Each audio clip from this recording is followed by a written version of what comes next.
श्री राधे।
श्री रघुनाथ जी का स्मरण करते हुए इस परम पावन मंगलमय प्रवचन सत्र का आरंभ करते हैं।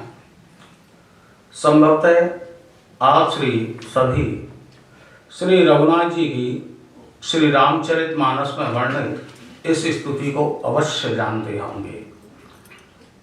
यदि आपको आती है तो हमारे पीछे पीछे अवश्य बोलें। श्री रामचंद्र कृपालु भज मन हरण भव भय दारुणम नव कांजलोचन कंज मुख कर कंज पद कंजा श्री रामचंद्र बोलिए।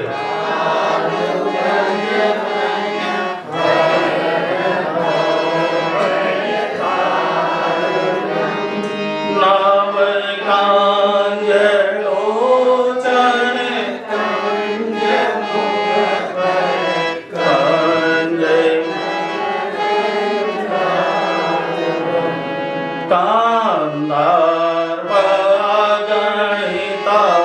अमित छवि नवनीरद सुंदरम पटपीतमालु तणितरुचि शुचि नौमि जनक सुतावरं भजो दीनबन्धु दिनेश दानव दैत्यवंशनि कंदनं रघुनंदन आनंद कांद कौशल चंद दशरथ नंदन सेरा मुकुट कुंडल तिलक चारु उदार अंग विभूषणम् आजानुभुज सर चापधर संग्राम जित हरदूषणम् इति वदति तुलसी दास शंकर शेष मुनि मन रंजनम मम हृदय कांज निवास कुरु कामादिफल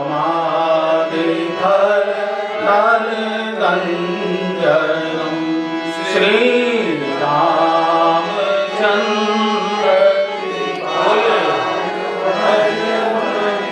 हरण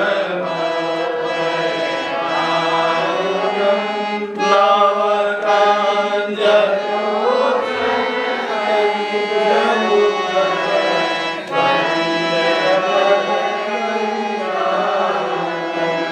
मनु जाहि राजेहु मिले ही सोवर सहज सुंदर सांवरो करुणा निधान सुजान शील स्नेह जानत रावरो मनु जाहि राजेहु लेहि सोवर सहज सुंदर सांवरो करुणा निधान सुजान शील स्नेह जानत रावरो एहि भांति गौर अशेष सोनि सिया सहित हिया हर सियाली तुलसी भवानी कोने कोने कोने मोदित मन मंदिर चली बोलिए रामचंद्र भगवान की श्री दक्षेश्वर भगवान की जय। बोलिए श्री सद्गुरुदेव भगवान की जय। जय श्री राम जय जय सीताराम।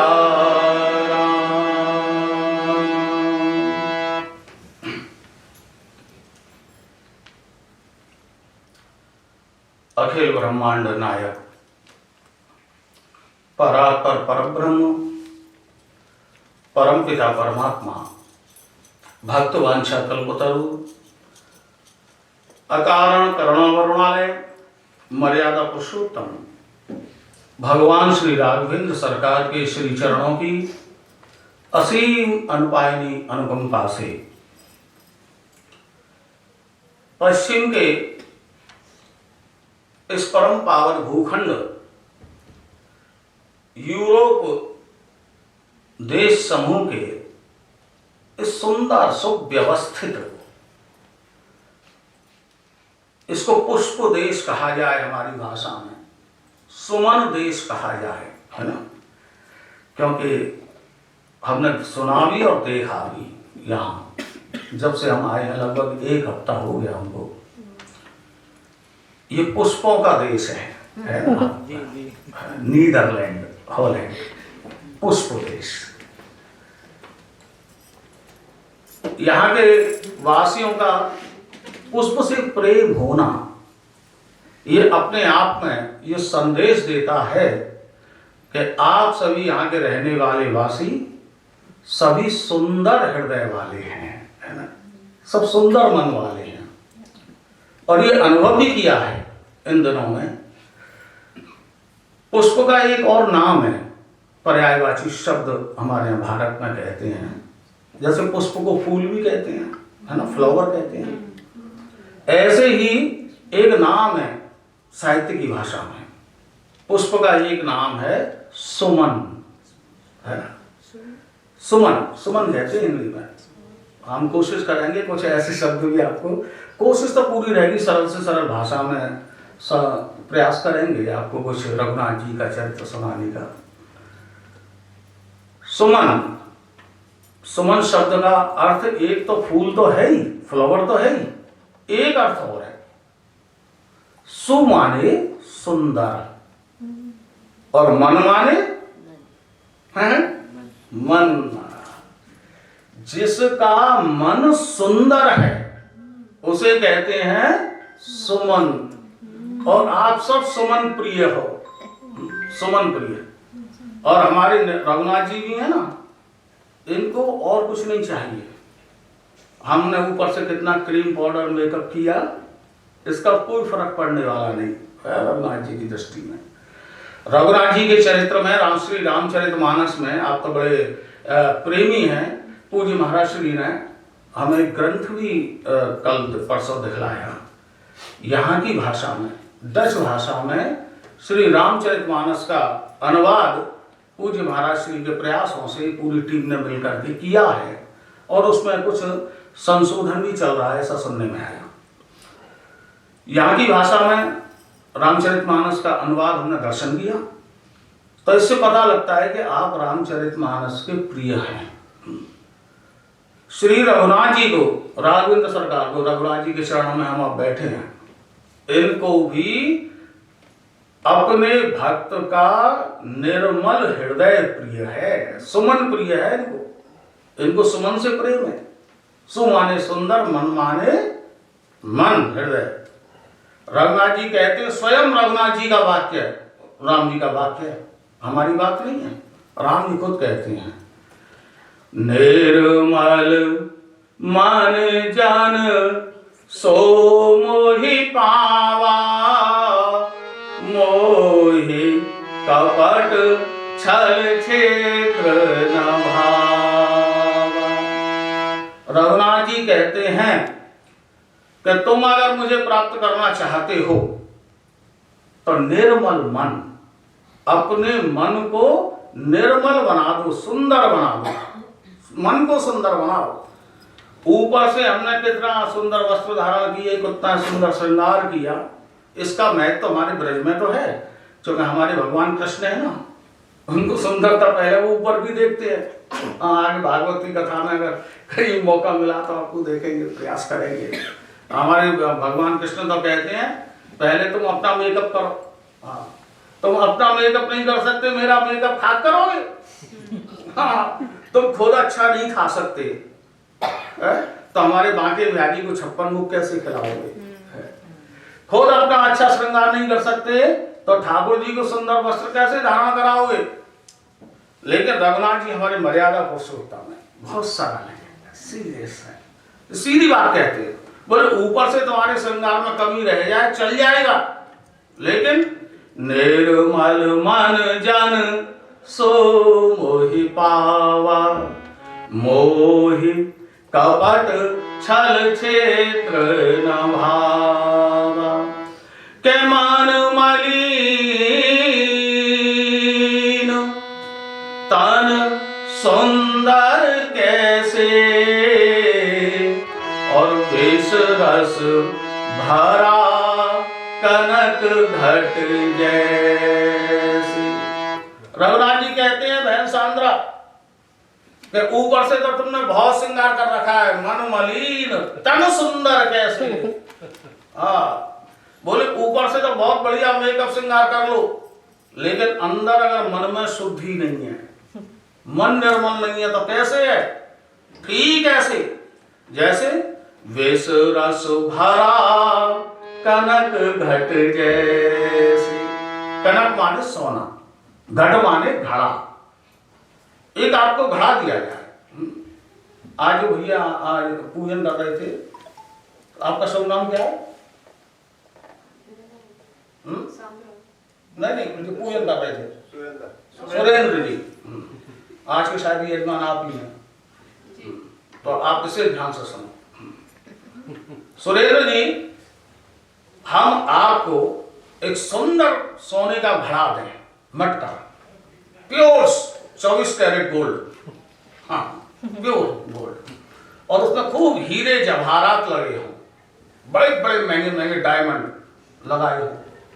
वो आपको इतना बड़ा मटका हम देंगे। सुरेंद्र जी, ये मटका आपका, आप घर ले जाओ, लेकिन एक शर्त है, एक कंडीशन। क्या शर्त है? बोले इस मटके में जो भरा हुआ है वो आपको पीना पड़ेगा। आपने पूछा महाराज जी क्या भरा है? बोले कोई खास चीज नहीं है, इसमें संसार का सबसे भयानक जो जहर होता है वो जहर भरा हुआ है। अब बताइए आप लेंगे उस मटके को? कोई नहीं लेगा। अरे महाराज फेंको उस मटके को। जिस मटके के जहर में जहर भरा है, जिसे पी करके हमारे प्राण चले जाएं, उस संपत्ति को कोई लेगा? रघुनाथ जी कहते हैं ठीक ऐसे ही तुम ऊपर से कितना भी श्रृंगार कर लो, सोने जैसा घड़ा बना लो, हीरे जवाहरात के आभूषण पहन लो, लेकिन अंदर अगर तुम्हारे मन में कपट है, दोष है, द्वेष है, बुराइयां हैं, अवगुण है तुम्हारे अंदर, तो ठीक ऐसे ही मैं उसे त्याग देता हूं जैसे कितना भी कीमती मटका हो, उसमें जहर भरा हो, विष भरा हो, तो उसे कोई भी ग्रहण नहीं करता। तो सुमन, आपका देश सुमन प्रिय है, सुमन प्रिय। सब अच्छे अच्छे फ्लावर्स खिले हैं। हम इन फ्लावर्स की बात नहीं कर रहे, ये फ्लावर्स अपनी जगह हैं। हम तो आप लोगों के रूप में जो फ्लावर्स बैठे हैं ना, उनकी बात कर रहे हैं, एक से एक फ्लावर्स। अच्छा फूल तो बढ़िया हो। हम गए थे, जब हम एयरपोर्ट पर उतरे तो हमारी बहन ने हमें यहाँ का पुष्प दिया, है ना, दिया ना। अब हमने बड़े प्रेम से ले तो लिया। अब हमारी तो आदत, जब फूल लेती सबसे पहले नाक से लगाती, है ना, खुशबू है कि नहीं। तो फूल तो बहुत सुंदर था, लेकिन उसमें खुशबू नहीं थी। क्यों? क्योंकि वो नकली था। क्या होता है, कौन सा पुष्प था बहन? तुलो। वो नकली था, देखने बड़ा सुंदर, नाक से लगाया, खुशबू नहीं। तो ऐसा फूल हमारे किस काम का, जिसमें खुशबू नहीं? पुष्प तो वो होना चाहिए जिसमें सुगंध हो। ऐसे ही आप लोग हैं ना, आप सब फ्लावर्स हैं, लेकिन आप हमारे काम कब आएंगे? जब आपके हृदय में श्री रघुनाथ जी की भक्ति की खुशबू उत्पन्न हो जाएगी, आप हमें प्रिय हो जाएंगे। और हमारा यही काम है। हम क्या करते हैं कि जगह जगह जगह जगह आप जैसे फ्लावर्स को चुन करके, और उनमें भगवान कृष्ण का प्रेम, उनमें रघुनाथ जी का प्रेम, उसमें भोलेनाथ की भक्ति, उसमें भिन्न भिन्न प्रकार के भावों की सुगंध डाल करके जगह जगह जाकर के भगवान की भक्ति का प्रचार प्रसार करना, यही हम संतों का काम है।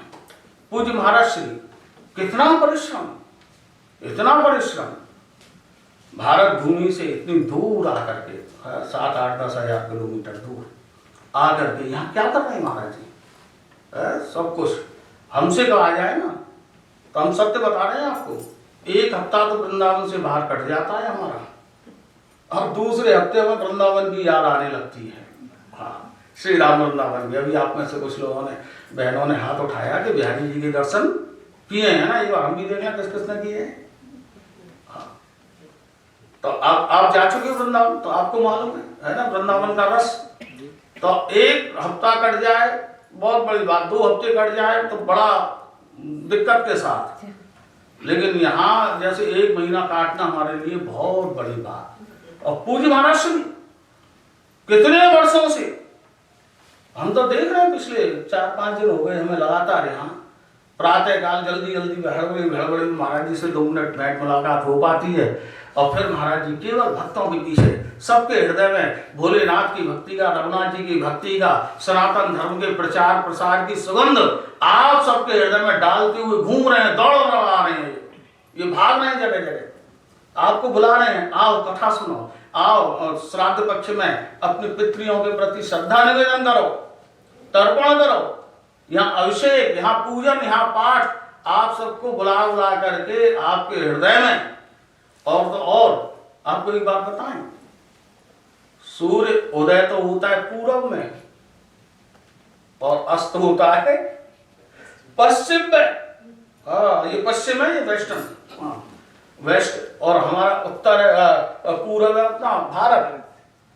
तो अध्यात्म का सूर्य उदय होता है भारत में, और उस अध्यात्म के सूर्य के प्रकाश को लेकर के पूज्य महाराज श्री जैसे महापुरुष पश्चिम के अंधेरे में आकर के भी अध्यात्म के ज्ञान का प्रकाश आप सबके अंदर प्रवेश करा रहे हैं, छोटी बात नहीं है, बहुत बड़ी बात है। हालांकि हमें उर्दू भाषा से कोई लगाव नहीं है, लेकिन कभी कभी महाराज जी कोई बात कहीं से अच्छी लग जाती है। एक आपको 2 पंक्ति सुनाएं, क्योंकि आज तो कथा की भूमिका बनाएंगे, आज आपकी ग्राउंड तैयार कराएंगे। हाँ, ग्राउंड तैयार नहीं होगी तो फिर बिल्डिंग कैसे बनेगी? जब तक फाउंडेशन मजबूत ना हो तब तक बिल्डिंग मजबूत नहीं हो सकती है। कितना ही बड़ा ढांचा बना दो, फाउंडेशन है नहीं, किसी भी एक हवा का झोंका आएगा बिल्डिंग गिर जाएगी। तो आज भूमिका करते हैं पूज्य महाराज श्री की सेवा में 2 पंक्ति आपको अच्छी लगेगी, और अच्छी लगे ना तो हमारे लिए नहीं, हमारे राम जी के लिए नहीं, महाराज जी के लिए ताली बजाना। हमारे महाराज श्री कैसे हैं? हमारे यहाँ एक पंक्ति कही गई है, कुछ लोग जमाने में अजब इंसान होते हैं। कुछ लोग अलग ही टाइप के होते हैं, इन्हें क्या क्या जरूरत थी भारत छोड़ के यहाँ आकर के और ना खाने का तरीका, ना रहने का तरीका, ना कुछ, कैसे कैसे कैसे कैसे करके सुबह से संध्या तक है, फल मिल गए तो फल और सब्जी मिल गई तो सब्जी। अभी तो हम देख रहे हैं महाराज श्री ने व्रत लिया हुआ है, अन्न ग्रहण नहीं कर पाई बहुत काफी लंबे समय से, और आगे कब तक रघुनाथ जी रखेंगे। इतना सब कुछ संकट उठाने के बाद इन्हें क्या शौक, इन्हें क्या दिक्कत, खामा खा, लेकिन है ना किसी किसी को बीमारी होती है। क्या बोले? कुछ लोग जमाने में अजब इंसान होते हैं, बहुत अजीब इंसान है। कुछ लोग, हमारा प्रेम है इसलिए कह रहे हैं, हमारा ही क्षमा कर देना, प्रेम की भाषा है, ब्रजवासी है ना, तो प्रेम में जैसे आप लोगों के यहाँ हमने सुना है कि तू कहना बहुत अच्छा माना जाता है ना? और आप कहना अच्छा नहीं माना जाता। तो ऐसे ही हमारी ब्रज की भाषा है। हाँ। कुछ लोग जमाने में अजब इंसान होते हैं, वहीं ले जाते हैं कश्ती जहां तूफान होते हैं, वहीं ले जाते हैं कश्ती। कुछ लोग ऐसे नदी होते हैं, धारा के संग चलना उन्हें पसंद नहीं, कि धारा की तरफ बह रहे हैं तो सब बहते हैं, जिधर की तरफ बहाव है कोई भी बह जाएगा। अरे महाजनो ये न गता स पंथा, महापुरुष वो हैं जो नए रास्ते बनाते हैं, और एक ऐसा रास्ता बना करके धारा के विपरीत चल करके ऐसा रास्ता बना जाते हैं जिस रास्ते पर हमारे और आपके जैसे लाखों करोड़ों लोग चल करके अपनी मंजिल को प्राप्त कर लेते हैं। ऐसे महाराज श्री जो यहाँ आप सबके मध्य में बैठ करके सुंदर वातावरण तैयार कर रहे हैं, महाराज श्री का ही प्रेम है, इन्हीं की कृपा है कि वृंदावन से आकर के इन शारदीय नवरात्रि की अवधि में, अभी महाराज जी ने बताया ना, अपने वर्ष में 2 नवरात्रि आती हैं जी, एक चैत्र नवरात्रि और एक शारदीय नवरात्रि। ग्रीष्म नवरात्रि, चैत्र नवरात्रि में हमारे रघुनाथ जी के जन्म का मास है ना, चैत्र का महीना, और शारदीय नवरात्रि का भी हमारे रघुनाथ जी से संबंध है। दोनों हैं शक्ति पूजा के। बोले क्या? वहां तो रघुनाथ जी का जन्म हुआ। नवमी तिथि मधुमास पुनीता, शुक्ल पक्ष अभिजित हरिप्रीता। वहां तो रघुनाथ जी का जन्म हुआ उस शक्ति पूजा के बाद, और यहां शक्ति पूजा के बाद श्री रघुनाथ जी ने अच्छाइयों के द्वारा बुराइयों पर विजय प्राप्त करने के लिए रावण का संहार किया है। दशहरा आएगा, दशहरा आएगा, रावण का उद्धार किया। तो दोनों शक्ति पूजा की अवधि है। शक्ति पूजा, मातृ पूजा। महाराज जी की आज्ञा हुई कि इस शारदीय नवरात्रि में इस बार हम आपको जो कथा श्रवण कराने जा रहे हैं, महाराज जी का मन है, इच्छा है और आज्ञा है। इच्छा रघुनाथ जी की, आज्ञा महाराज जी की, कि रामचरितमानस के आधार पर मातृ महिमा, मातृ माने माता, है ना, माताओं की महिमा, माताओं की महिमा श्री रामचरितमानस के माध्यम से आपको किंचित मात्र हम श्रवण करा पाए। तो देखो भैया, ये रामचरितमानस है ना, ये एक ऐसा अद्भुत ग्रंथ है, अद्भुत ग्रंथ। श्री रघुनाथ जी के चरित्र का परम मंगलमय ग्रंथ है ये। इस ग्रंथ में पूज्य गोस्वामी श्री तुलसीदास जी महाराज ने हम आपके लिए रघुनाथ जी के परम पावन मंगलमय चरित्र को हमारे हृदय में, मानस में बिठाने के लिए एक ऐसा सुंदर ग्रंथ प्रकट किया। आपको आश्चर्य होगा कि ये रामचरितमानस है ना, एक ऐसा ग्रंथ है जिसमें संपूर्ण शास्त्रों का सार समाया हुआ है। संपूर्ण शास्त्रों का, श्रीमद् भागवत का सार, महाभारत का सार इसके अंदर, 18 पुराण, 4 वेद, उन सब का रस इस श्री रामचरितमानस में प्रवेशित करके गोस्वामी तुलसीदास जी ने एक सुंदर गुलदस्ता, है ना, गुलदस्ता को आप क्या कहते हैं, जिसमें बहुत सारे फूल लगा देते हैं, बुके बोलते हैं ना, बुके। एक ऐसा बुके तैयार कर दिया है, जैसे एक बुके के अंदर गुलाब का भी फूल है, गेंदा का भी पुष्प है, आपका तुलिप ये भी पुष्प है, अनेक अनेक प्रकार के इस पर लोटस भी है, अनेक उस पर पुष्प है। ऐसे ही श्री रामचरितमानस के रूप में गोस्वामी तुलसीदास जी ने ऐसा बुके हमको आपको दिया जिसमें समस्त शास्त्रों के पुष्प गुथे हुए हैं। ऐसा अद्भुत ग्रंथ हमारे आपके लिए। और आपको एक बात बताएं, मातृ महिमा है ना, ये मातृ महिमा ही हमें गानी है। तो हमारे लिए महाराज जी, हम जैसे कथा प्रवक्ताओं के लिए सबसे पहली मां कौन सी है? आप कहोगे जगत जननी जानकी ना, दूसरे नंबर पे नहीं, मां तो है ही, मां की तो बात कर ही नहीं है।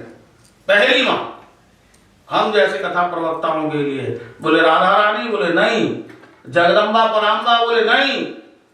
हम जैसे साधारण कथावाचकों के लिए हमारी सबसे पहली मां कोई है तो भगवान की कथा हमारी मां है। भगवान की कथा ही हमारी मां है।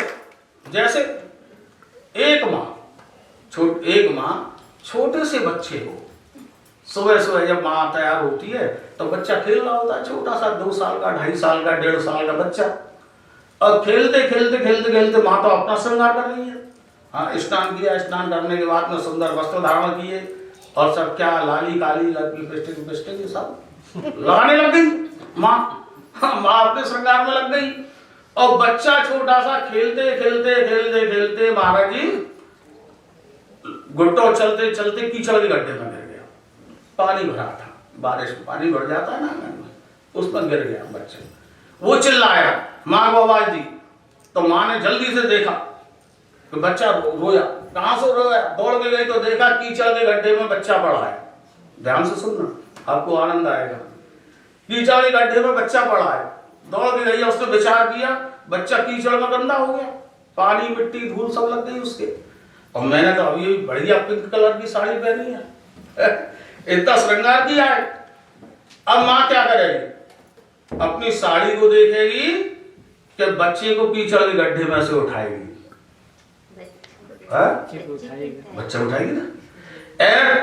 माँ दौड़ के गई और दौड़ के जाकर के बच्चे को कीचड़ के गड्ढे से निकाला और अपनी कीमती साड़ी से उसकी कीचड़ धूल मिट्टी साफ की और साफ करके गोद में ला करके अपने चाय पीते हुए पति की गोदी में बिठाया। बोले तुम जरा सा बच्चे को नहीं देख सकते? मैं लगी हूँ काम में, तुमको बच्चा भी नहीं देखा जाता, डांट लगा देगी, है ना, करेगी ना। ठीक ऐसे ही ये कथा मैया है, ठीक ऐसे ही ये कथा मैया है हमारी आपकी। हम आप सब कौन है? छोटे छोटे अज्ञानी बच्चे, संसार के कीचड़ के गड्ढे में पड़े हुए हैं, हम गिर गए संसार की कीचड़ में। संसार की कीचड़ क्या है? कामना, वासना, लोभ, लालच, क्रोध, द्वेष, एक दूसरे के अंदर बुराइयां देखने का स्वभाव, ये सब संसार की गंदगी है। हम सब इसी में पड़े हैं ना। लोभ लालच में ज्यादा से ज्यादा पैसा कैसे कमा लें, ज्यादा से ज्यादा मकान कैसे बना लें, है? लोभ लालच के गड्ढे में पड़े हुए हम आप जैसे बच्चे, अगर हमको जिस दिन ये पता लग जाए कि हम कीचड़ के गड्ढे में गिर गए और हम चिल्लाए उस बच्चे की तरह से, बोले माँ बचाओ, बोले कौन बचाएगा? बोले कोई नहीं बचाएगा। ये भगवान के चरित्र की जो कथा है ना, रामायण की जो कथा है, कथा रूपी मैया दौड़ करके आएगी और आकर के रघुनाथ जी के कथाओं के वस्त्र से हमारे शरीर की गंदगी को दूर करके हमें उठा करके रघुनाथ जी की गोदी में ले जाके बैठा देगी, रघुनाथ जी के चरणों में समर्पित कर देती है। तो कथा हमारी पहली माँ। तो ये इन 9 दिनों की अवधि में हम कथा मैया के आंचल को पकड़ के, उंगली को पकड़ करके मात्र महिमा की चर्चा करेंगे इन 9 दिनों में। और इसी बीच में हमारे मन में जो भाव उठा, वो भाव आपको बतलाएं कि हमें इन 9 दिनों में, वैसे श्री रामचरितमानस में अनेक माताओं का वर्णन है, अनेक माताओं का। जैसे इनमें सबसे पहला वर्णन बालकांड में सबसे पहली माता का चरित्र जो आता है, अद्भुत चरित्र। देखा जाए रामचरितमानस आरंभ ही माता के चरित्र से होता है। किसके चरित्र से? माता सती के चरित्र से, सती मैया के चरित्र से सबसे पहले आरंभ होता है। अच्छा, मूल रामायण है वाल्मीकि रामायण, है ना, संस्कृत का ग्रंथ है महाराष्ट्री। और वाल्मीकि रामायण का आरंभ भी सीधे सीधे जगत जननी जानकी जी के चरित्र से होता है। आरंभ ही वाल्मीकि रामायण एक माता के चरित्र से होता है। रामचरितमानस का आरंभ भी परम भगवती सती मैया के चरित्र से होता है। ये भगवान की जो कथा है ना, इस कथा के विषय में अनेक प्रकार से उदाहरण देकर के संतों ने, हमारे गुरुजनों ने हमको बतलाया कि जैसे अभी हमने निवेदन किया कि हमारी तो माँ है कथा, क्योंकि हमें संसार से पकड़ के भगवान के चरणों में ले जाती है। इसी रामचरितमानस में श्री रामचरित के लिए, रामायण के लिए अनेक शब्दों का प्रयोग किया गया है। राम कथा कामद सुखकारी। भगवान श्री रघुनाथ जी की जो कथा है, कामद माने हमारी आपकी कामनाओं को पूरा करे। वो कल्प वृक्ष, यो समझ लो। कल्प वृक्ष का नाम सुना है आपने? बहनों देखो, कोई बात नहीं, यहाँ 1 घंटे की, 1.25 घंटे की कथा है, महाराज जी की आज्ञा मिली है, तो इसमें कोई प्रसंग तो पूरा विस्तार से रामायण हम आपको सुना नहीं सकते। आप ये मान करके चलना कि ये 9 दिन हमारी आपकी क्लासरूम टीचिंग चल रही है ना। हाँ, कोई फॉर्मेलिटी पे नहीं। किसी को कुछ पूछना भी हो ना, कोई बात समझ में नहीं आए तो हाथ उठा करके पूछ भी सकते हो। ये हमारी इस कथा के सत्र में छूट है। कोई बात समझ में ना आए तो, अथवा आज की कथा में कोई बात समझ में नहीं आई तो उसका उत्तर हम कल दे सकते हैं, आप हमसे अलग से पूछ सकते हैं, कल की कथा में मिलेगा। कल्प वृक्ष एक ऐसा वृक्ष होता है जिसके नीचे खड़े होगे जो मांगोगे वही मिलेगा, है ना। कल्प वृक्ष एक ऐसा वृक्ष है। श्री रामचरितमानस, रघुनाथ जी की कथा, रामायण, ये भी ऐसा ही एक वृक्ष है। इसके नीचे खड़े होकर जो मांगोगे वो मिलेगा। देखो, आपका जीवन है, संसार में रहते हैं, अभाव होते ही है। किसी के जीवन में धन का अभाव, धन है तो तन का अभाव है। कोई तन दुखी तो कोई मन दुखी, कोई धन बिनु रहत उदास, थोड़े थोड़े सब दुखी, सुखी राम के दास। कोई तन दुखी, किसी को बीमारी, शरीर का दुख है, पैसा तो बहुत है लेकिन शरीर में कष्ट है, कोई तन दुखी। कोई मन दुखी, कोई मन से दुखी, और मन से दुखी तो आज 99% है। अब भैया बुरा मत मानना, हमारे यहाँ बहुत फिर भी अभी ठीक है, हम आप सब उसी कल्चर के हैं, सनातन धर्मी हैं। हम सनातन धर्मियों में तो बहुत बड़ा आलम्बन है, सहारा है भगवान के चरणों का। नहीं तो इस दुनिया के का बड़े बड़े डॉक्टर विद्वान बताते हैं, हम तो आप जैसे पढ़े लिखे लोगों के मुंह से ही सुनते हैं कि महाराज जी 95% लोग डिप्रेशन के शिकार हो चुके हैं, है ना। ये दुनिया नहीं रही, एक पागल खाना बन चुकी है। हाँ, एक बड़ा पागल खाना दुनिया बनती जा रही है। क्यों? मन दुखी, कोई तन दुखी, कोई मन दुखी, कोई धन बिनु रहत उदास। तन भी ठीक है, मन भी ठीक है, पैसा नहीं है। और इस हाँ, दुनिया ऐसी है, समय ऐसा है कि बाप बड़ा ना भैया और सबसे बड़ा तो रुपया। धन नहीं तो कुछ हो नहीं सकता। और बात भी सही है, आज का समय है अर्थ युग। अगर हम दक्षेश्वर महादेव मंदिर में जाकर के एक पुष्प भी चढ़ाना चाहें तो, है ना, चाहिए तभी पुष्प चलेगा, तभी भोलेनाथ का अभिषेक हो पाएगा, तभी कोई सेवा हो पाएगी, तभी कथा सुन पाएंगे, तभी प्रसाद लगा पाएंगे। तो कोई धन बिनु रहे तो उदास, तो क्या करें ऐसे में? बोले भगवान की कथा का सहारा लो। कथा ही वो सहारा है कि जो तन मन धन तीनों आपको प्रदान करता है, तीनों चीजें। क्यों? क्योंकि ये कल्प वृक्ष है। भैया श्रीमद् भागवत में एक प्रसंग आता है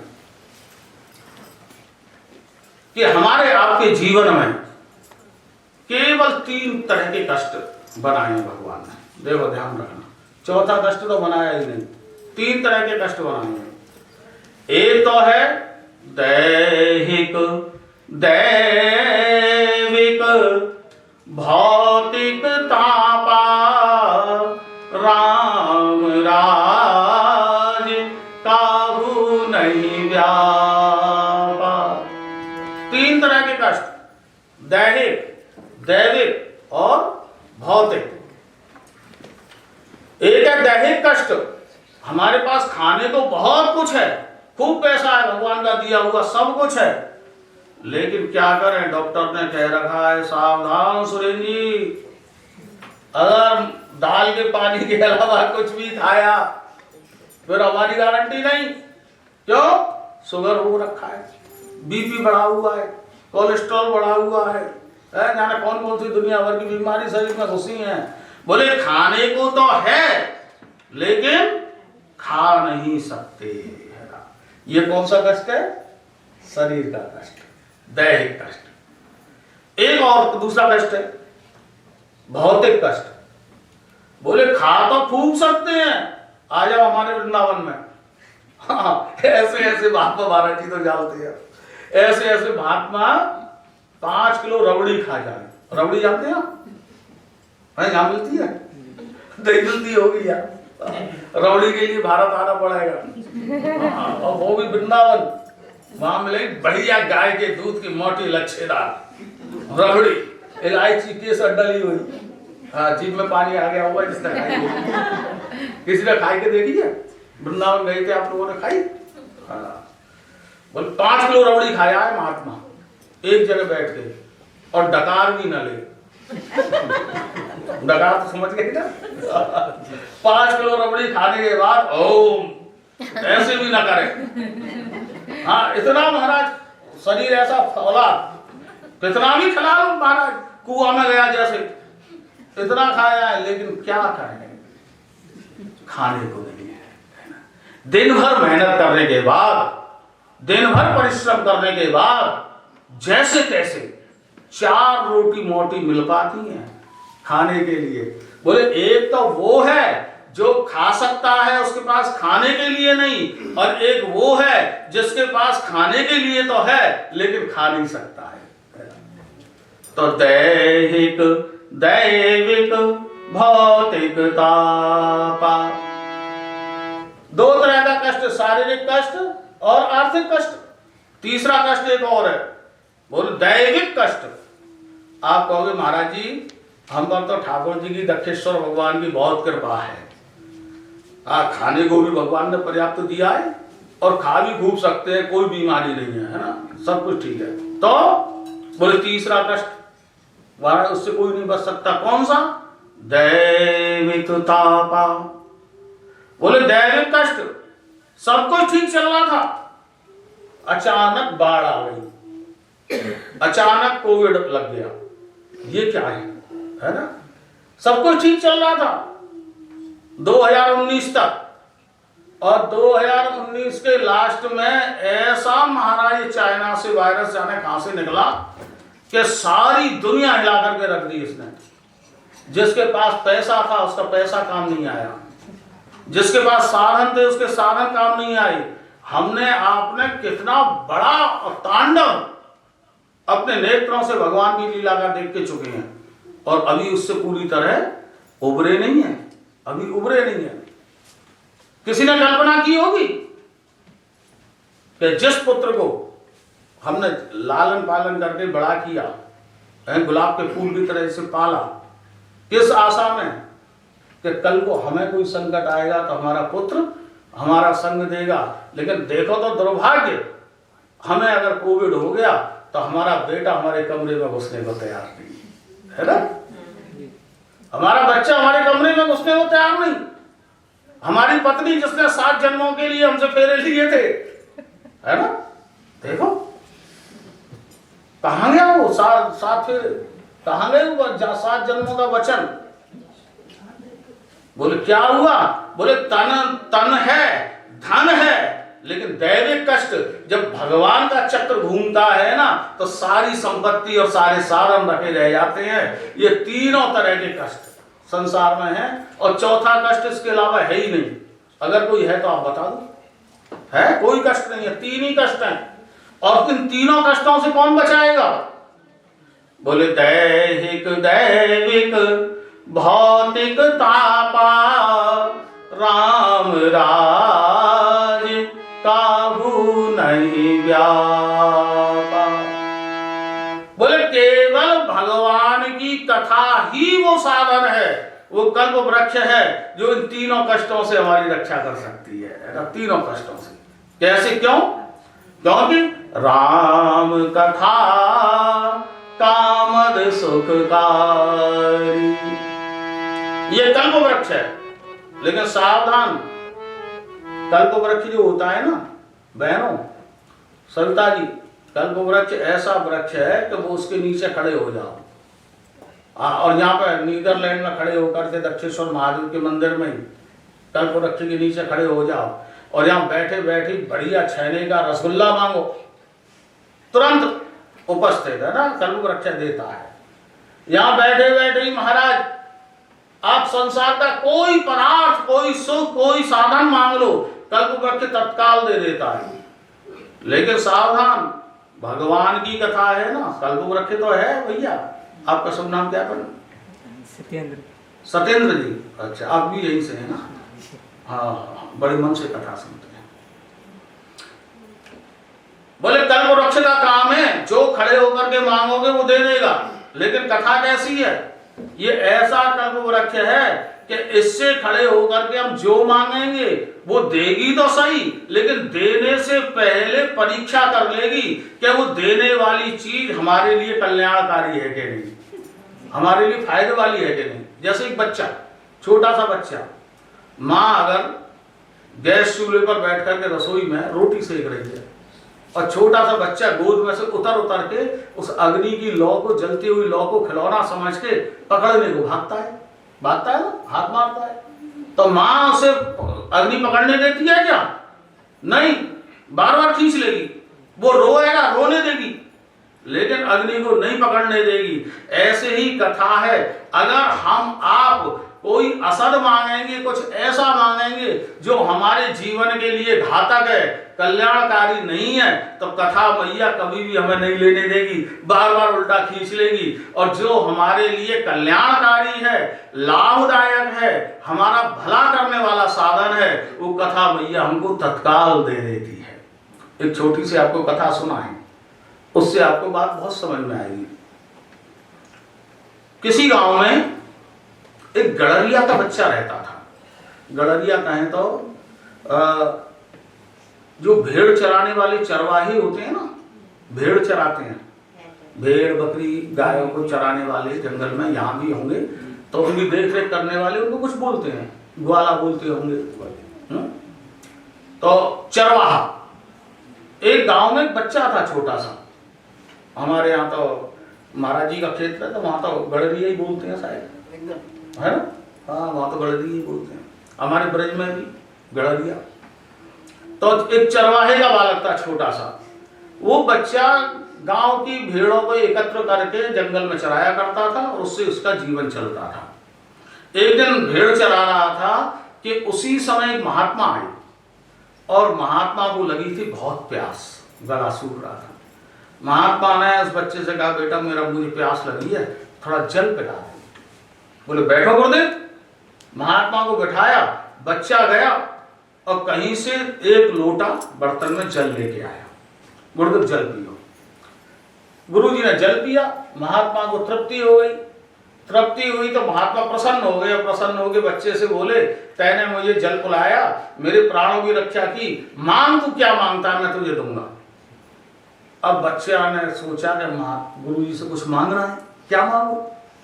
तो उस बच्चे ने कहीं कथा में सुना था कि कोई कल्प वृक्ष होता है। बोला, गुरुदेव, गुरुजी मुझे थोड़ी देर के लिए कल्प वृक्ष के नीचे पहुंचा दो। बोले, बेटा क्या करेगा कल्प वृक्ष के नीचे जाके? ध्यान से सुनना, आपके काम की कथा है छोटी सी। क्या करेगा कल्प वृक्ष के नीचे जाके? तो ये जो मांगना है मुझसे मांग, मैं देता हूं। बच्चे ने कहा, गुरुजी आप क्या क्या दोगे मुझे? मेरी तो डिमांड लिस्ट इतनी लंबी है। हमारी आपकी डिमांड लिस्ट बहुत लंबी होती है। आश्रम में प्रवेश बाद में करेंगे, गाड़ी में से विचार बनाने लगते हैं कि आज रघुनाथ जी से क्या क्या मांगना है। वही से लिस्ट तैयार हो जाती है गाड़ी में बैठे बैठे। इतनी बड़ी लंबी डिमांड लिस्ट है, गुरुदेव आप क्या क्या दोगे? अब पहली बात तो मेरे पास में पैसा नहीं, मैं गरीब बच्चा हूं, मुझे धन चाहिए। उसके बाद मुझे एक सुंदर राजकुमारी से ब्याह करना है। एक महल चाहिए, गाड़ी घोड़ा सब चाहिए, फैक्ट्री दुकान चाहिए। आपसे क्या क्या मांगूंगा? आप तो मुझे कल्प वृक्ष के नीचे पहुंचा दो, जो मांगना होगा वही मांग लूंगा। अब गुरुजी को तो कृपा करनी थी ना, संत को कृपा करनी होती है तो वो लीला कर देते हैं। गुरुजी को कृपा करनी थी, गुरुजी ने कहा, अच्छा बेटा आंख बंद कर, चल नेत्र बंद कर, अभी तो ये कल्प वृक्ष के नीचे पहुंचाता हूं। बच्चे ने किए नेत्र बंद। जो नेत्र बंद किए तो क्या देखा उसने कि गहन अंतरिक्ष का, स्पेस का अंधेरा। अंतरिक्ष में क्या है? स्पेस में अंधेरा ही अंधेरा है।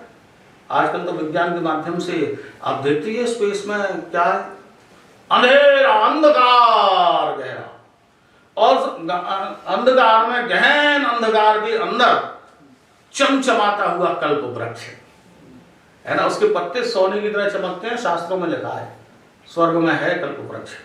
श्रीमद् भागवत में वर्णन आता है, समुद्र मंथन के समय पर समुद्र में से कल्प वृक्ष प्राप्त हुआ था, जो कि स्वर्ग में है, स्पेस में, अंतरिक्ष में है, चमचमाते हुए पत्ते सोने की तरह। उसने देखा एक बढ़िया सुंदर कल्प वृक्ष, प्रसन्न हो गया, बोले कल्प वृक्ष के नीचे आ गया, लेकिन चारों ओर निगाह दौड़ाई तो अंधकार ही अंधेरा ही अंधेरा, अंधेरा ही अंधेरा, कहीं कुछ नहीं। और छोटा सा बच्चा, गांव का भोला देहाती, अब जो छोटा सा बच्चा एक कमरे में लाइट भी बंद कर दो अंधेरे में, उससे कहे उसकी मम्मी कि जाके जरा मेरा पर्स उठा लाना, बच्चा नहीं जाएगा अंधेरे में, डर लगता है बच्चे को। उसने देखा अंधेरा ही अंधेरा, उससे डर लग गया, बच्चे को घबरा गया, बोले अंधेरा कल्पवृक्ष तो है लेकिन इतना गहन अंधेरा, उसके मन में भय उत्पन्न हो गया। और भय उत्पन्न हुआ तो उसके मन में तत्काल एक संकल्प उठा कि मेरी मां कहा करती थी कि अंधेरे में मत जाना, भूत रहता है अंधेरे में भूत रहता है, मत जाना, कहीं ऐसा ना हो कि यहां अंधेरे में भी भूत आ जाए।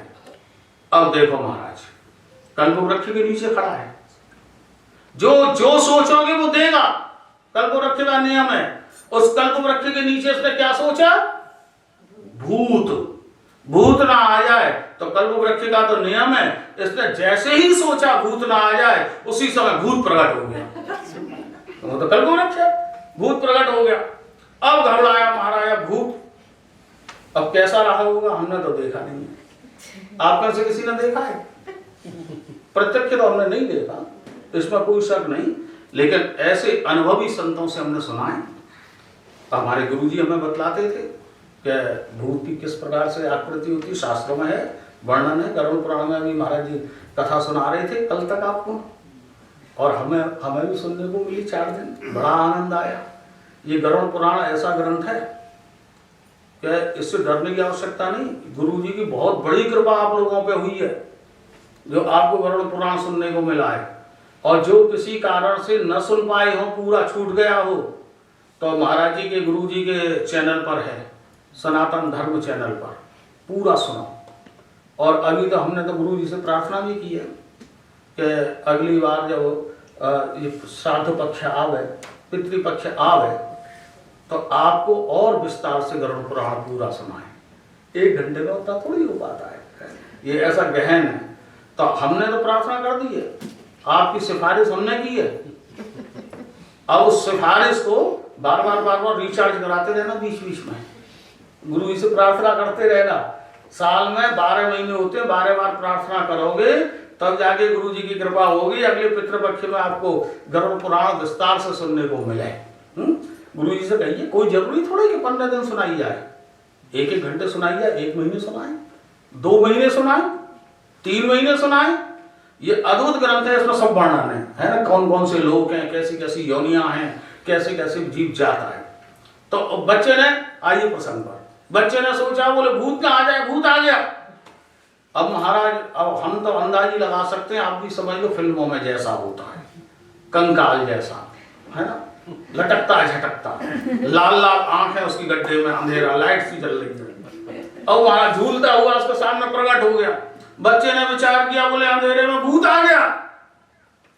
मेरी माँ कहती थी कि अकेले में अंधेरे में मत जाना, भूत आ जाएगा तुझे खा जाएगा, कहीं ऐसा ना हो कि ये भूत मुझे खा ना जाए। अब महाराज विचार जैसे ही कल्पवृक्ष के नीचे किया, भूत आ ना जाए तो भूत आ गया। इसने विचार किया भूत खा ना जाए, तो भूत ने उठाया और गोविंदाय नमो नमः जो महाराज खाया, घबरा करके बच्चे ने आंख खोली, नेत्र खोले, तो सामने गुरुजी मुस्कुरा रहे थे खड़े हुए। बेटा कल्पवृक्ष के नीचे गया, घबरा करके बोला गुरुजी कल्पवृक्ष के नीचे तो गया, लेकिन गुरुजी क्या करूं, कल्पवृक्ष के नीचे जाकर के मैं कुछ ले नहीं पाया। बोले क्यों नहीं ले पाया? बोले गुरुजी कल्पवृक्ष के नीचे जाकर के मेरे मन में कल्पना आ गई कि भूत ना आ जाए, तो भूत आ गया, मुझे डर लगा मुझे खा ना जाए, तो भूत खा गया। गुरुजी ने माथे पे हाथ मारा, अरे अभागे, अरे अभागे दुर्भाग्यशाली, मैंने तुझे कल्पवृक्ष के नीचे भेज दिया, और कल्पवृक्ष के नीचे जाकर के भी तेरे मन में भूत की कल्पना आई। अरे तेरे मन में भूत की कल्पना आई तो भूत आ गया, और अगर कहीं कल्पवृक्ष के नीचे जाकर के तेरे मन में श्री जानकी जी के चरणों की कल्पना हो जाती, तो जानकी जी तुझे प्राप्त हो जाती है, माता प्राप्त हो जाती, भगवान प्राप्त हो जाते। बोले ऐसे ही भगवान की कथा ये कैसी है? बोले स्वर्ग का कल्पवृक्ष नहीं है कि भूत मांगो तो भूत आ जाए, ये कभी भूत नहीं देगा हमको आपको। ये ग्रंथ ऐसा है कि ये ठाकुर जी की जब कृपा होगी, कथा मैया की हमारे ऊपर कृपा होगी, तो ये कथा मैया हमको वो देगी जिसमें हमारा कल्याण होगा, है ना। बोलिए भक्त वत्सल भगवान की। 2 क्षण के लिए रघुनाथ जी का स्मरण कर लें, फिर थोड़ा सा विषय में प्रवेश करके आज से कथा को आरंभ करेंगे। श्री राम जय जय राम, श्री राम बोलिए, श्री राम जय जय राम, श्री राम जय राम, श्री राम जय राम,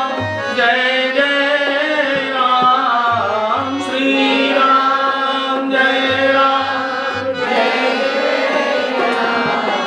श्री राम जय राम, जय जय राम, श्री राम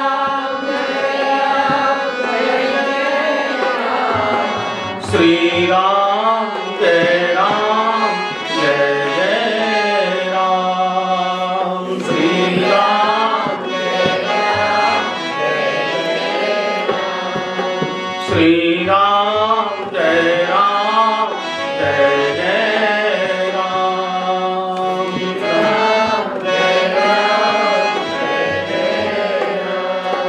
श्री राम जय राम, जय जय राम, श्री राम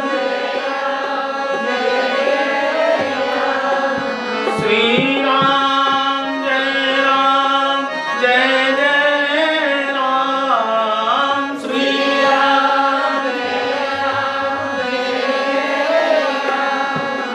श्री राम जय राम, जय जय राम, श्री राम जय जय राम। बोलिए रामचंद्र भगवान की। तो श्री कथा मैया, है ना, मातृ महिमा के प्रथम दिन पहली चर्चा कौन सी? बोले कथा मैया, पहली माँ हमारी आपकी। वैसे इन 9 दिनों में प्रयास करेंगे कि कम से कम 9 माताओं को प्रणाम करने हैं, ये प्रयास रहेगा। वैसे तो माताएं अनेक हैं रामचरितमानस में, और इन 9 माताओं में सबसे पहले सती माता, आप याद रखें, माता सती की चर्चा करेंगे। उसके पश्चात हमारी आपकी परम प्रिय, परम श्रद्धास्पद, जिनके त्याग के बगैर रघुनाथ जी की कथा नहीं होती, ऐसी श्री कौशल्या माता, है ना, दूसरी माता कौशल्या जी। तीसरी माता श्री कैकेयी जी, है ना, कैकेयी जी। अब आप सोच रहे होंगे कि महाराज ये क्या बोल रहे हैं?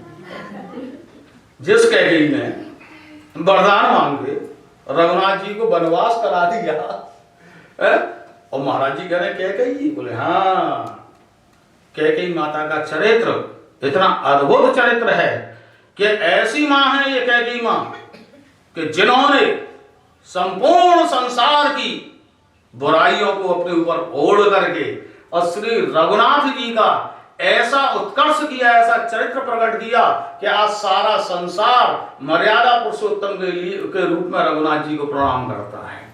ये किसकी देन है? कैकेयी माता की। आगे बताएंगे, जैसा ठाकुर जी की इच्छा रही वैसे रघुनाथ जी की। अगली माता, चौथी माता सुमित्रा जी, है ना, एक और मां है सुमित्रा। सुमित्रा जी ऐसी मां है जो बोली नहीं मानस में, है? कहीं ऐसा वर्णन नहीं आया सुमित्रा जी की चरित्र का। हम महाराज जी आपको कथा सुनाते ही हैं, निरंतर सुनते ही आप रामचरितमानस। सुमित्रा जी बोली नहीं, लेकिन बिना बोले इतना बड़ा त्याग, इतना बड़ा। बोले सुमित्रा जी के 2 बेटे हैं, है? कौशल्या जी के तो एक है, कैकेयी जी के एक है, लेकिन सुमित्रा जी के दो। कौन कौन? एक लखनलाल और दूसरे शत्रुघ्नलाल। लेकिन देखो विचित्र बात, श्री रामचरितमानस ने अगर सबसे बड़ा त्याग किसी ने किया है, सबसे त्याग की पराकाष्ठा अगर कहीं हुई है तो श्री सुमित्रा जी के जीवन में, चरित्र में। कैसे? बोले एक बेटा लक्ष्मण तो दे दिया राम जी की सेवा में, है ना? लखनलाल दे दिए राम जी की सेवा में, और शत्रुघ्नलाल दे दिए भरत जी की सेवा में, और स्वयं दो पुत्रों की मां होते हुए भी एकांत कक्ष में बैठ करके अपना जीवन व्यतीत कर दिया, एकांत में। ये श्री सुमित्रा जी, चौथी माता। इसके पश्चात आगे बढ़े तो पांचवी माता जो हमें प्रिय है, किसी ना किसी का तो चयन करना ही महाराज जी 9 माताओं में। तो उसके पश्चात श्री अहिल्या जी, है ना? गौतम नारी शाप वश उपल देव धरे धीर। कौन? अहिल्या जी, मातृ अहिल्या, अहिल्या माता। उनको प्रणाम करेंगे जिन्होंने एक उत्तम उत्कर्ष हमारे आपके सामने रखा है, उनको प्रणाम करेंगे। इसके पश्चात आगे बढ़ेंगे तो लौट करके जब रघुनाथ जी को वनवास हुआ और वन में श्री रघुनाथ जी गए तो एक ऐसी माता का चरित्र दंडकारण्य में आता है, जिस माता के चरित्र को अगर रामचरितमानस से निकाल दिया जाए तो एक बहुत बड़ा नुकसान हमारे भारतीय अध्यात्म का हो जाता, और वो है माता अनुसुईया। अनुसुईया है ऐसी माता, ऐसी ऋषि पत्नी जिन्होंने अपने आंगन के पालने में ब्रह्मा, विष्णु और महेश तीनों को बच्चा बनाकर के एक ही पालने में लिटा दिया, पड़े रहो यार। ब्रह्मा, विष्णु, महेश को। ऐसी ऋषि पत्नी माता अनुसुईया जी का चरित्र। इसके पश्चात आगे और चलेंगे तो एक और मां मिलेगी, और वो मां है माता शबरी, है ना? माता शबरी, जिनको केंद्र में रख करके माता शबरी ने पूरा जीवन व्यतीत कर दिया। किंचित चरित्र आपको अवश्य श्रवण कराएंगे। रामचरितमानस में तो शबरी माता का अपना चरित्र नहीं है, लेकिन वाल्मीकि रामायण में शबरी माता का चरित्र है। लेकिन इन शबरी माता को केंद्र में रख करके जिन रघुनाथ जी ने नवधा भक्ति का वर्णन हमारे आपके लिए किया है, उस नवधा भक्ति की जो मूर्तिमंत स्वरूप हैं वो है माता शबरी। और शबरी माता का चरित्र अगर इन मातृ महिमा में रह जाए तो ये हमारा बहुत बड़ा अभाव होगा। इसके पश्चात और आगे बढ़ेंगे तो एक माता लंका में बैठी है। हाँ, लंका में। वैसे तो वहां पे मंदोदरी भी हैं, है ना? और मंदोदरी जी का चरित्र कम नहीं है, लेकिन हमने जो चयन किया है लंका में, वो लंका में एक माता बैठी हैं, और वो माता कोई और नहीं, अशोक वाटिका में त्रिजटा माता है ना? त्रिजटा, 3 जटा वाली, भगवान के चरणों में जिनका परम अनुराग है, ऐसी त्रिजटा माता को भी हम आप प्रणाम करेंगे। और पश्चात सबसे अंत में जगत जननी परम भगवती पराम्बा माता जानकी जी को प्रणाम करेंगे। इस प्रकार इस मातृ महिमा में रामचरितमानस के आधार पर आने वाले इन 9 दिनों में, शारदीय नवरात्रि में, इन माताओं को प्रणाम करेंगे। जैसी हमारे रघुनाथ जी की इच्छा होगी उसके अनुसार आज सबसे पहले दिन हमने केवल और केवल कथा माता को प्रणाम किया है, क्योंकि हम कथा प्रवक्ताओं के लिए सबसे बड़ी माता अगर कोई है तो कथा मैया है, क्योंकि ये कथा मैया ही ऐसी है जो हमको आपको उंगली पकड़ करके रघुनाथ जी के चरणों तक ले जाती है। अच्छा सोचो, अगर कथा नहीं होती भगवान को कौन जानता? कोई जानता है? भगवान को कोई जानता अगर कथा नहीं होती तो? कथा ही तो वो माँ है जो भगवान से मिलाती है। भागवत में गोपियां स्पष्ट कहती हैं, तब कथामृतम तप्त जीवनम।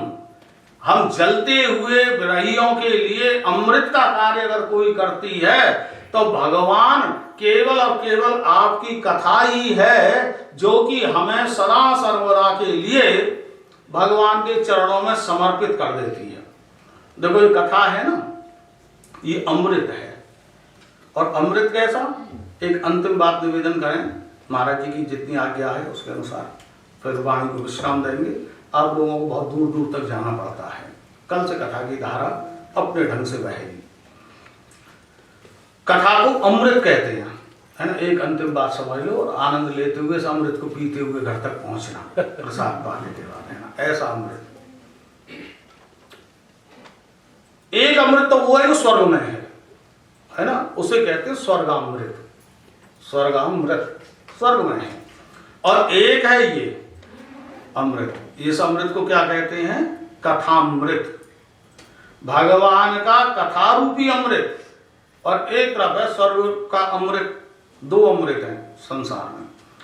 अब इसमें इन दोनों अमृतों में अगर देखें तो कथा रूपी जो अमृत है ये हमारे आपके लिए परम कल्याणकारी है। आप कहोगे महाराज जी हमने तो सुना है कि स्वर्ग का जो अमृत है उसे पी करके व्यक्ति अमर हो जाता है। हाँ हो जाता है, लेकिन अध्यात्म के क्षेत्र में हम आप अगर विचार करें तो वो अमृत हमारे किसी काम का नहीं। श्रीमद् भागवत की कथा जिनने सुनी है वो जानते हैं कि पहले ही दिन जब सुखदेव जी महाराज राजा परीक्षित को कथा सुना रहे थे तो देवराज इंद्र अमृत का कलश लेके आ गए, है ना। आज जिनने कथा सुनी है जानते हैं कि लो महाराज परीक्षित को अमृत पिला दो और एक कथा रूपी अमृत हमें दे दो। तो सुखदेव जी ने परीक्षित से पूछा, बोल बेटा आ गया, है ना, तुम्हारा काम तो हो गया। बोले क्यों? बोले परीक्षित को सांप लगा था ना, 7वें दिन मरेगा, इसीलिए तो कथा सुनने के लिए बैठा व्याकुल होके। बोले ले अमृत आ गया, तू अमृत पी ले, तू अमर हो जा, अब तू मरेगा नहीं और कथा रूपी अमृत मैं दे देता हूं देवताओं को। बोल क्या कहता है? तो महाराज जहाँ जैसा गुरु वैसा चेला, चेला भी कम नहीं है। गुरुजी किसी को चेला बनाते हैं तो बहुत सोच समझ के बनाते हैं, कोई बात रह के नहीं। परीक्षित ने सुना कि ये तो अमृत की बात आ रही है। एक चल गई, विचार किया, गुरुजी के चरण पकड़ लिए और रो करके बोला गुरुदेव मुझे ये अमृत नहीं चाहिए। बोले क्यों? बोले अभी तो कथा मैंने सुनी ही नहीं, अभी तो कथा का अमृत पिया ही नहीं। इस कथा की इतनी महिमा कि शुरू होने से पहले ही स्वर्ग का अमृत आ गया, मेरी सारी प्रॉब्लम सॉल्व हो, सुनने से पहले ही। जो जिस कथा की इतनी महिमा है कि सुने बिना ही मेरी प्रॉब्लम सॉल्व हो गई, अगर सुन लूंगा तो कितना बड़ा लाभ होगा। बोले गुरुदेव मुझे ये अमृत नहीं चाहिए, डांट लगा करके भाग दिया। बोले क्यों? बोले कथा रूपी अमृत स्वर्ग के अमृत से बहुत श्रेष्ठ है। अच्छा आपको एक दो इसका उदाहरण दें, आप भी चिंतन करो जरा। एक तरफ है स्वर्ग का अमृत रखा हुआ, ये मान लो, ये रखा है स्वर्ग का अमृत और ये रखा है कथा का अमृत, दोनों रखा है। अब आपसे कहा जाए इनमें से पसंद कर लो, क्या पसंद करोगे? बोले हाँ कथा अमृत। क्यों? इसके लिए कोई प्रमाण भी तो हो सकता ही है ना, क्या ऐसे ही कह दिया कथा अमृत रखा है इसे पी लेंगे अमर हो जाएंगे, फिर मरने वाले नहीं। बोले फिर कथा का अमृत क्यों पिए, कोई प्रमाण है? बोले हाँ है। एक बात, पहली बात तो ये कि स्वर्ग का जो अमृत है बहन जी, स्वर्ग का अमृत कहाँ मिलेगा पीने के लिए? स्वर्ग में मिलेगा ना, क्यों स्वर्ग अमृत है। अच्छा और स्वर्ग में अमृत मिलेगा, स्वर्ग जाने के लिए क्या करना पड़ेगा? सबसे पहले मरना पड़ेगा। अमृत अमृत तो बाद में मिलेगा, पहले मरना पड़ेगा, तब जाके अमृत कहीं मिला के नहीं मिला वो भी हमने कर्म किए हो तो। ये बात तो निश्चित है स्वर्ग का अमृत यहाँ तो मिलने वाला नहीं। स्वर्ग का अमृत पीने के लिए मरना पड़ेगा और कथा का अमृत पीने के लिए जीना पड़ेगा, है ना। इसके लिए मरने की जरूरत नहीं। देवता को भी अमृत पीना होता है ना, तो ऊपर से उतर के पृथ्वी पर आते हैं इस अमृत को पीने के लिए। ये ऊपर नहीं मिलता। स्वर्ग का अमृत ऊपर मिलता है और कथा का अमृत नीचे मिलता है। स्वर्ग का अमृत पीने के लिए मरना पड़ेगा और कथा का अमृत पीने के लिए जीना पड़ेगा। एक अंतर तो ये हो गया। अच्छा, दूसरा अंतर, स्वर्ग का अमृत अगर पीने को मिल भी जाए, स्वर्ग पहुंच गए, स्वर्गवासी हो गए, है ना, लिखते हैं ना, कोई मर जाता है तो स्वर्गवासी फलाने। अब जाने गए कहाँ है भगवान जाने, लेकिन लिखते जरूर है बेटा स्वर्गवासी। कहाँ लिखेगा स्वर्गवासी, अब जाने है जाने कहाँ। चलो खैर पहुंच गए और अमृत पीने को मिल भी गया तो क्या होगा? कुछ नहीं। क्यों? बोले स्वर्ग के अमृत का ही परिणाम है। स्वर्ग का अमृत स्वर्ग में पीने के लिए मिलता है और तब तक मिलता है जब तक आप स्वर्ग में रहते हैं। और स्वर्ग में जीव कब तक रहता है?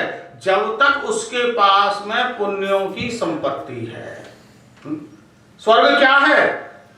Just like a 7 star 5 star hotel है क्या? और क्या है? आप जाओ, कौन सा होटल हुआ यहाँ तो हमें तो पता नहीं। कौन सा होटल है यहाँ का सबसे बड़ा? जो भी होगा, बड़े होटल में आप गए और जैसे गए आपकी गाड़ी पहुंची। हमने तो इंडिया के देखे हैं, तो आप यहाँ का तो है नहीं है, थोड़े बहुत अच्छे ही होंगे वहां से। तो जैसे ही गए, मेन गेट खुला, तुरंत दरवान आया, दौड़ कर गए। हम उतर गए, गाड़ी की चाबी ले ली हमसे, गाड़ी को ले गया पार्किंग में, सामान अपने आप हमारे रूम में पहुंच गया। हम महाराज मोटे मोटे कालीन बिछे हैं और गद्दे ऐसे लगे हैं कि हमारे गाली आजी लेट है तो हम घुस जाए। फिर बदलवाना पड़ा गद्दा इनका। सुबह बोले महाराज जी गद्दा ज्यादा ही सॉफ्ट है, ये हमारे बस का नहीं। ऐसे ऐसे गद्दे। अच्छा आपको हम बताएं, हमारे साथ भी मजबूरी हो जाती है और कभी कभी ऐसी जगह फंस जाते हैं कि इन गद्दों पर नींद नहीं आती है। तो हम क्या करते हैं, अपना वीक पॉइंट बताएं। हम ये करते हैं कि अपना सूटकेस तो रख देते हैं बेड के ऊपर और हम सो जाते हैं नीचे कालीट के ऊपर। वहां आराम से नींद आती। महात्मा लोग हैं, हमको कहाँ ये डंलप वाले गद्दे गहरे गहरे। खैर सामान रूम में पहुंच गया। अनेक वेटर, दास दासी, लड़के लड़कियां सब सेवा में खड़े हैं। 1 घंटी दवाई, दौड़े दौड़े चले आए। चाय कॉफी दूध दही लस्सी जो कुछ खाना पीना, खूब सेवा में लगे। लेकिन कब तक? तब तक जब तक आपका पैसा काउंटर पे जमा है ना? जैसे ही पैसा खत्म हुआ, टेलीफोन की घंटी बजी, सर आपका बैलेंस समाप्त हो चुका है, अगर आपको और रहना है तो आप इसे फिर पैसा जमा कराइए काउंटर पे। आपने कहा भैया अब तो हम पे नहीं है, जो था सब दे दिया तुम्हें, अब हमारे पास नहीं है। बोले नहीं है तो अब तो आपको बाहर निकलना पड़ेगा। बोले नहीं, ऐसे कैसे निकले? हमने सारी संपत्ति तुम्हें दे दी और तुम हमें बाहर निकालोगे? बोले राजी राजी निकलते हैं कि गैर राजी? आप राजी से निकल गए तो इज्जत से निकलेंगे, नहीं तो वही दरबान, वही कर्मचारी, वही चपरासी, वही नौकर जो बड़ी इज्जत से लेकर के आए थे, कोई हाथ पकड़ेगा, कोई पैर पकड़ेगा, कोई सूटकेस उठाएगा और होटल से बाहर धक्का दे करके फेंक ही आएगा, है ना? ठीक ऐसे ही स्वर्ग है, जस्ट लाइक ए होटल। ऐसे जब तक आपने पुण्य किए, दान किया, धर्म किया, प्याऊ लगाई, अनाथालय, विद्यालय, भोजन किया, गरीबों को भोजन लगाया, वृक्ष लगाए, जितने पुण्य किए उन पुण्यों के बदले में उतने समय के लिए स्वर्ग मिला। जितने समय के लिए स्वर्ग मिला उतने समय तक अमृत पीने को मिला। और जिस दिन पुण्य समाप्त, उस दिन स्वर्ग से उठा करके नीचे पृथ्वी लोक पर फेंक दिया जाएगा, है ना? क्षीणे पुण्य मर्त्य लोके विशन्ति। पुण्य क्षीण हो जाने पर स्वर्ग से नीचे फेंक दिया जाता है। तो स्वर्ग के अमृत का परिणाम क्या हुआ?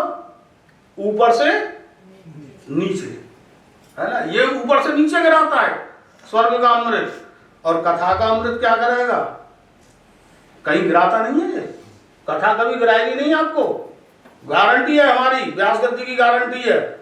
कहीं आपको ठोकर नहीं लगाएगी, कहीं आपको नीचे नहीं गिराएगी, किसी की नजरों से नहीं गिराएगी कभी आपको। कथा क्या करेगी? यहां कथा सुनोगे और आप धीरे धीरे ऊपर उठोगे। कैसे ऊपर उठोगे? उसने नीचे गिराया, ये ऊपर उठाएगी कैसे? हम आपको गारंटी देते हैं, आप 9 दिन यहीं की प्रवचन सुनिए, 9 दिन केवल गारंटी के साथ दक्षेश्वर महादेव मंदिर में महाराज जी के चरणों की कृपा से और दक्षेश्वर महादेव की आज्ञा से हम कह रहे हैं, आप 9 दिन में आप अनुभव करेंगे कि आप 9 दिन में कितने ऊपर उठ गए। कैसे? बोले हमारा जो मेंटली लेवल है ना, जो सोचने का तरीका है, जो जीने का तरीका है, वो धीरे धीरे ऊपर उठता जाएगा। आज कथा सुनी थोड़े ऊपर मेंटली लेवल, कल कुछ सुनी और ऊपर, और सुनी और ऊपर। बोले स्वर्ग का अमृत तो नीचे गिराता है, कथा का अमृत ऊपर उठाता है। कितना ऊपर उठाता है? कथा सुनने वाला कभी स्वर्ग नहीं जाता, ध्यान रखना। आप सोचोगे कथा सुन लेंगे तो स्वर्ग की टिकट पक्की ना। स्वर्ग जाना है तो दान करो, अन्न दान करो, जल दान करो, गरीबों को सेवा करो, गायों की सेवा करो, आश्रमों की सेवा करो, संतों की सेवा करो, दान पुण्य करो, स्वर्ग जाओगे। कथा को स्वर्ग वर्ग नहीं पहुंचाती। अगर स्वर्ग पहुंचाती तो राजा परीक्षित को मरना नहीं पड़ता 7वें दिन, है ना। बोल रहे बोले ये क्या करती है? बोले कथा सुनने वाला न स्वर्ग जाता है, न ब्रह्म लोक जाता है, न शिव लोक जाता है, न इंद्र लोक जाता है, न कुबेर के लोक में जाता है, न यक्षों के लोक में जाता है, न चारणों के लोक में जाता है। बोले कहाँ जाता है? बोले कथा सुनने वाला तो ऊपर उठते उठते उठते उठते उठते उठते एक दिन श्री रघुनाथ जी के बगल में बैठी हुई जानकी मैया के चरणों में जाकर के समर्पित हो जाता है और आवागमन से मुक्त हो जाता है। फिर आने जाने की झंझट तो नहीं रहता। तो स्वर्ग का अमृत नीचे गिराएगा, कथा का अमृत ऊपर उठाएगा। 2 बात। एक अंतिम बात और वाणी को विश्राम। क्या? एक अंतर बहुत बड़ा है। स्वर्ग का अमृत पीने को मिल भी जाए आपको पृथ्वी पर, चलो यही मिल भी जाए कैसे भी, कहीं ऐसी कंपनी कोई आ जाए जो डायरेक्ट सप्लाई कर दे और यही मिल जाए, हो सकता है। कोई संत की कृपा से कुछ भी संभव है। कोई संत कृपा करता है अमृत का 1 लोटा पिला दें, लो पियो, तो ज्यादा से ज्यादा क्या होगा? स्वर्ग का अमृत पीने वाला दीर्घजीवी हो जाता है ना, लंबी आयु हो जाती है। ये अमृत का लक्षण है।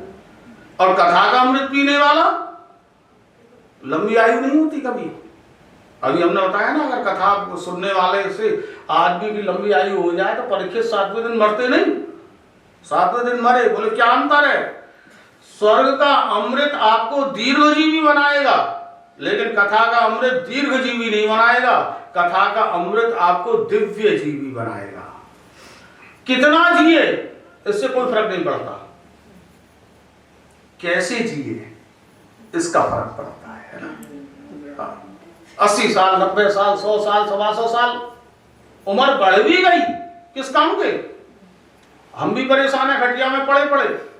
भगवान से कहते हैं भगवान उठाओ, बच्चे भी परेशान, गुरुजी के चक्कर लगाते, दक्षेश्वर महादेव की परिक्रमा देते कि पिताजी को हटाओ हम भी परेशान, हमारे बच्चे भी परेशान। बोले क्या हुआ? बोले स्वर्ग का अमृत हमें दीर्घजीवी तो बना देता है, लेकिन दिव्य जीवी नहीं बनाता।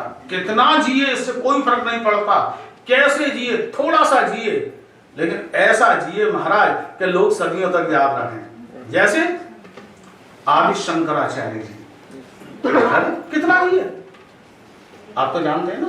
आदि शंकराचार्य 30-32 वर्ष केवल, 32 ईयर्स ओनली। लेकिन इन 32 वर्षों के जीवन में ऐसे महाराज सनातन धर्म की पताका फहरा गए कि आज तक हम आप संग महाराज सनातन धर्म के 4 स्थानों पर आज ऐसी पताका फहरा रही है कि उनके बताए रास्ते पर हम कल्याण कर रहे हैं। स्वामी विवेकानंद, कल महाराज श्री बता रहे थे, यहाँ पर भी बहुत सुंदर मठ है, महाराज श्री चर्चा हो रही थी। स्वामी विवेकानंद कितना जिए है? जिन्होंने उनके जीवनी पढ़ी है जानते होंगे, 40-42 वर्ष केवल, है ना। लेकिन इन 40-42 वर्षों में कैसा कर गए हम आप जानते हैं कि आज वो अपना भारत, अपना सनातन धर्म, जिसके कारण से भारत विश्व गुरु था, लेकिन विधर्मियों के कारण से कुछ चोट लगी भारत की गरिमा अस्मिता को, स्वामी विवेकानंद ने इन्हीं पश्चिम के देशों में घूम घूम करके भारत को पुनः विश्व गुरु के स्थान पर आरूढ़ कराया। 40-42 वर्ष में। एक बार स्वामी विवेकानंद यहीं कहीं बालियाजी पश्चिम के देशों में भ्रमण पर थे। एक जगह उनके प्रवचन हो रहे थे, जैसे हम आपको कथा सुनाने आए हैं। स्वामी विवेकानंद प्रवचन कर रहे थे बैठे हुए, तो जैसे प्रवचन समाप्त हुए, क्योंकि यहाँ तो टाइम लिमिट का है, जितना समय दिया जाए उतने समय में आपको अपनी बात पूरी करनी है। स्वामी विवेकानंद ने अपना प्रवचन किया और जैसे ही पूरा करके बाहर निकले, एक बहन आई और बहन ने आकर के स्वामी जी की गाड़ी का दरवाजा खोल दिया। बोले, स्वामी जी मैं आपसे कुछ मांगती हूँ। बोलो क्या मांगती हो? बोले, ऐसा करो स्वामी जी, मैं आपसे ब्याह करना चाहती हूँ, आप मुझसे ब्याह कर लो। हाँ, स्वामी विवेकानंद से कहा सुंदर बहन ने। कोई आमी बहन? स्वामी जी ने कहा, देवी तुझे लज्जा नहीं आती? मैं सन्यासी भारत से आया हुआ, तुम मुझसे ब्याह? तेरे मेरी कथा सुनने के बाद भी तेरे मन में ये पाप कैसे आया? रो पड़ी बहन और रो करके बोली, स्वामी जी क्षमा करना, मैं इसलिए आपसे ब्याह करना चाह रही हूँ, जब आप कथा सुना रहे थे, प्रवचन कर रहे थे ना, मैं आपकी माता को याद करके ईर्ष्या कर रही थी। देखो इनकी माँ कितनी भाग्यशाली, जिसने स्वामी विवेकानंद जैसा पुत्र जन्म दिया। मुझको भी एक विवेकानंद जैसा पुत्र हो जाए तो मैं भी एक ऐसे बेटे को जन्म दे सकूं, इसलिए मैं आपसे ब्याह करना चाहती हूँ। स्वामी विवेकानंद ने बहुत सुंदर जवाब दिया। बोले, सुनो देवी, पहली बात तो ये, मैं महात्मा हूं, भारत से आया हूं और भारत में अपनी पत्नी के अतिरिक्त किसी दूसरे को दृष्टि से नहीं देखा जाता, सब माता बहनें हैं हमारी। पहली बात। दूसरी बात, मैं तुझसे ब्याह कर भी लूं तो मैं सन्यासी हूं, सन्यासी को ब्याह करने का अधिकार नहीं। तीसरी बात, तेरे किसी शर्त में प्रलोभन में आकर के सन्यास छोड़ भी दूं और तुझसे ब्याह भी कर लूं तो ये क्या गारंटी कि ब्याह होने के बाद मेरे द्वारा तुझे पुत्र मिल ही जाएगा। चल ये भी मान लिया, आजकल ट्रीटमेंट बहुत जोरदार है, हाँ जाने क्या क्या हो जाता है। चल ये भी मान लिया कि मेरे द्वारा तुझे पुत्र हो भी गया तो ये क्या गारंटी कि स्वामी विवेकानंद का बेटा स्वामी विवेकानंद बनेगा। तो बोले, तो क्या मुझे ये सुख नहीं मिलेगा? स्वामी विवेकानंद मुस्कुरा करके बोले, सुनो देवी, इतने लॉन्ग प्रोसेस में क्यों पड़ती है कि मैं तुझसे ब्याह करूं, बेटा हो, बड़ा हो, कब होगा, नहीं होगा, क्या होगा? अरे तू सब झंझट छोड़, तू आंचल उठा और मेरे मस्तक पर रख दे, मुझे ही तू अपना बेटा बना ले, मुझे ही अपना बेटा। ऐसे स्वामी विवेकानंद दीर्घ जीवी है। कथा क्या देती है? दीर्घ जीवन देती है। ऐसी कथा मैया, इस मात्र महिमा के अंतर्गत पहले दिन हमने कथा मैया को प्रणाम किया, कल हम सती मैया को प्रणाम करेंगे, पश्चात आगे जैसा अवसर होगा, जैसा होगा, महाराज जी की जैसी आज्ञा होगी, रघुनाथ जी जैसा चाहेंगे वैसी कथा। आप सबसे निवेदन कि हम बहुत दूर से आए हैं, 1 घंटा 1.25 घंटा आपको कथा सुनाने के लिए, तो आप इस समय का पूरा लाभ ले लीजिए, है ना। ये समय बार बार नहीं मिलता है, काम धंधे होते रहेंगे, रात के समय दौड़ करके आ जाना। और जो किंचित किसी कारण से नहीं भी आ पा रहे हैं तो इस यांत्रिक संसाधन के माध्यम से अपने घरों में बैठ करके सनातन धर्म चैनल पर अथवा फेसबुक आदि पर जहां चल रही है कथा, इस कथा का रसास्वादन करें, अधिक से अधिक लोगों को लिंक शेयर करें, अधिक से अधिक भक्तों को कथा में लेकर के आए। आप सबका मंगल हो, आप सबको रघुनाथ जी की कृपा प्राप्त हो। इसी मंगल कामना के साथ देख क्षण के लिए भगवान नाम स्मरण आरती की तैयारी। हरे राम।